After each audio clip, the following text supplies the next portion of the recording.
आइए एक बार फिर से परमेश्वर ने हमें ये अवसर दे दिया है कि हम अपना ध्यान उसके वचनों पे लगा सकें, उसके वचनों का मनन कर सकें और अपने जीवन को हूबहू वैसा बनाएं जैसा परमेश्वर हमसे चाहता है। तो आज जिस वचन को हम देखने जा रहे हैं वो वचन हम लेंगे भजन संहिता उसका 51 अध्याय और 13 वचन। मैं तो अपने अपराधों को जानता हूँ और मेरा पाप निरंतर मेरी दृष्टि में रहता है। आमीन। राजा दाऊद एक बात को कहता है, मैं तो अपने अपराधों को जानता हूं और मेरा पाप मेरी दृष्टि में बना रहता है। वो कुछ ऐसा जानता है जो उसे परेशान करता है, जो उसके दिमाग में कुछ चल रहा है। एक वचन इसी का और हम देखेंगे 5 वचन। देख, मैं अधर्म के साथ उत्पन्न हुआ और पाप के साथ अपनी माता के गर्भ में पड़ा। आमीन। यहाँ एक जिक्र और करता है कि देख मैं अधर्म के साथ ही, क्या लिखा हुआ है? देख मैं अधर्म के साथ ही उत्पन्न हुआ और पाप ही के द्वारा माँ के गर्भ में पड़ा। दो तरह की वो बातें बोलता है। एक वो कहता है कि मेरा पाप, मेरा अधर्म मेरी दृष्टि में बना रहता है, मैं जानता हूँ। और एक जगह वो कहता है कि जब मैं दुनिया में नहीं आया था तभी ही मेरे साथ ये चल रहा था। ये दोनों बातें दो प्रकार से बातें करती है। एक तो वो जानता है कि उसने किया क्या है, एक वो ये भी जानता है कि मैंने कुछ भी नहीं किया, माँ के गर्भ से आ रहा है। इन तमाम वचनों को जब हम देखते हैं तो एक ऐसी परिस्थितियों में पहुंच जाते हैं। मनुष्य जब इस पृथ्वी पे पैदा होता है तो बाइबल ऐसा कहती है कि माँ के गर्भ से ही पापी पैदा होता है। हम जानते हैं आदम ने पाप किया और आदम के द्वारा पाप मनुष्य जात में फैल गया। एक जगह वचन कहता है कि कोई धर्मी नहीं, एक भी धर्मी नहीं, सब ने पाप किया और सब परमेश्वर की महिमा से रहित है, वंचित है। यदि कोई ये कहता है कि मैंने पाप नहीं किया तो वह अपने आप को धोखा देता है। सबसे बड़ी भूल कहां पे होती है? ये दो वचन हमें क्लियर करते हैं। दाऊद कहता है कि मैं जानता हूं मेरा पाप मेरी दृष्टि में बना हुआ है। ये पाप जो उसने किया था वो जानता था। और एक वो ये कहता है कि देख मैं ना भी जानूं तब भी क्या फर्क पड़ जाएगा, क्योंकि मैं माँ के गर्भ से ही ऐसा आया। एक इस चीज का वो जिक्र करता है। और एक वचन कहता है कि जो ये कहता है कि मैंने पाप नहीं किया तो वो अपने आप को धोखा देता है। और यहाँ पे आकर के मनुष्य जात, हम सब लोग मार खा जाते हैं एक भरमाने वाली शक्ति के द्वारा। मनुष्य जब पैदा होता है उसे अच्छी शिक्षाएं जब मिलती है, एक प्रतिष्ठित इंसान बनता है। ऐसे घर में पैदा हो जाता है जहां पे धार्मिक कार्य किए जाते हैं, कर्म कांड जहां पे किए जाते हैं, भंडारा लगाना, सर्दी के अंदर दरिद्र लोगों को जाकर के वस्त्र पहनाना, जूते पहनाना, छबिल लगाना, गर्मियों के अंदर किसी का आसियाना बनवा के देना, गरीब बेटियों की शादी, बीमारों को हॉस्पिटल में इलाज करवा के देना। ये तमाम कार्य मनुष्य जब करता है, गरीबों को पैसे बांटता है, जो कमाता है कई बार आधा हिस्सा वो गरीबी में बांट देता है, दूसरों की सेवा कार्य भलाई में लगा देता है।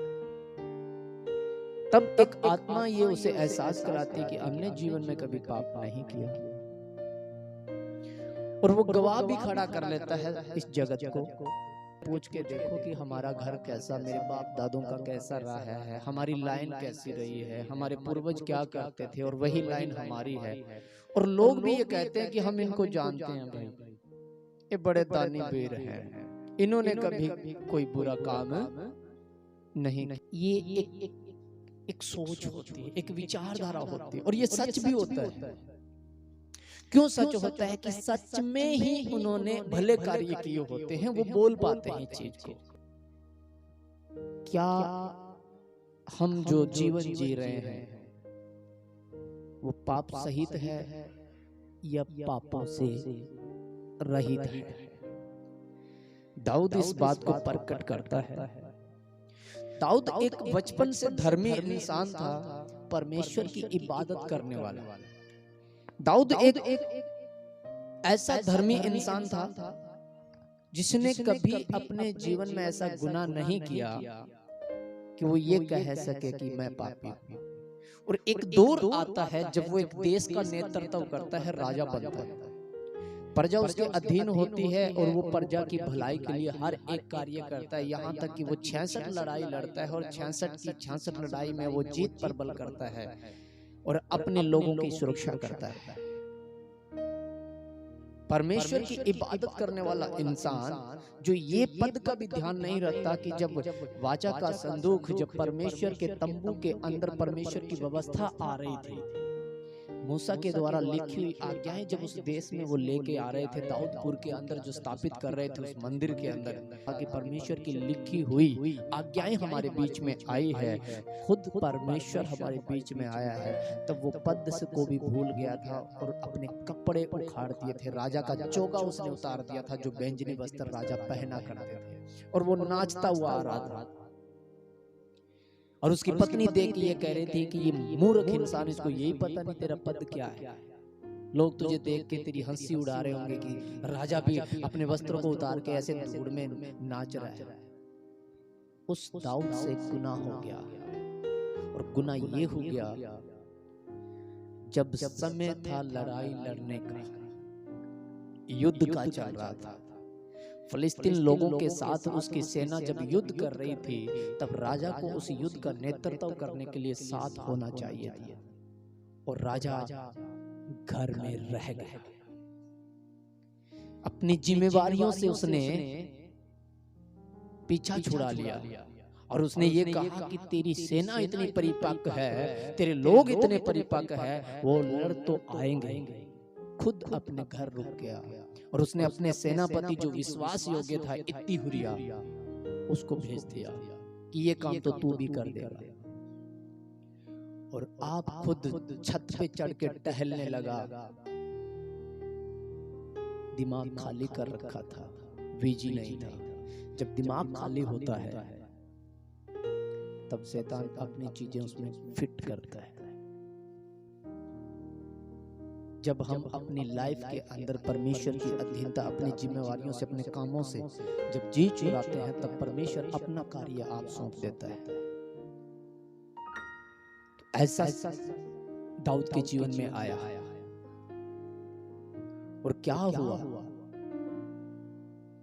छत पे चढ़ करके जब उसने बगल की ओर देखा, तो बगल के अंदर इत्तीहुरिया का घर पड़ता था, और उसकी वाइफ वहां पे नहा रही थी, और उसकी निगाहें जब गई नंगे बदन पे, तब उसके मन में शैतान ने डाल दिया कितना सुंदर है, और उस स्त्री को बुला के अपने महल में ले आया, और जो नहीं करना चाहिए वो कुकर्म उसके साथ किया, ये शैतान ने उसके दिमाग में डाल दिया।